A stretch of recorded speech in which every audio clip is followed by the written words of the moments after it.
இப்போது குதிரை பற்றி பார்ப்போம்.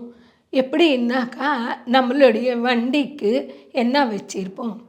டைகர் பவர் அப்படின்னு வைக்கிறோமா, ஹார்ஸ் பவர் அப்படின்னு வைக்கிறோமான்னா பார்த்தா ஹார்ஸ் பவர். அப்படின்னா குதிரை எவ்வளோ தூரம் ஓடினாலும் அது டயர்ட் ஆகாது, அவ்வளோ சக்தி வாய்ந்ததாக இருக்கும். அப்படி பார்த்தாக்கா நம்ம குதிரை கூட ஒரு எக்ஸாம்பிளே எடுக்கலாம். அது ஒரு பியோர் வெஜிடேரியன். அப்படி பார்த்தா வெஜிடேரியன் ஜீவங்களுக்கு பொறுமை ஜாஸ்தி, கோபம் கம்மி, நிறைய ஒர்க்கு பார்க்கும், சக்தி வாய்ந்தவனாக இருக்கும் அப்படின்றது நம்ம புரிஞ்சுக்கணும். பலம் வேறு, சக்தி வேறு.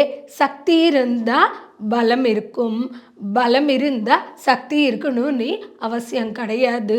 பார்க்கறதுக்கு பலமாக தெரியலாம், ஆனால் சக்தி இல்லாததுனால உள்ள பார்ட்ஸ் டேமேஜ் ஆனால் ஒன்றும் பண்ண முடியாது. பலத்தை எதுவும் கொடுக்க முடியாது உள்ள பார்ட்ஸுக்கு.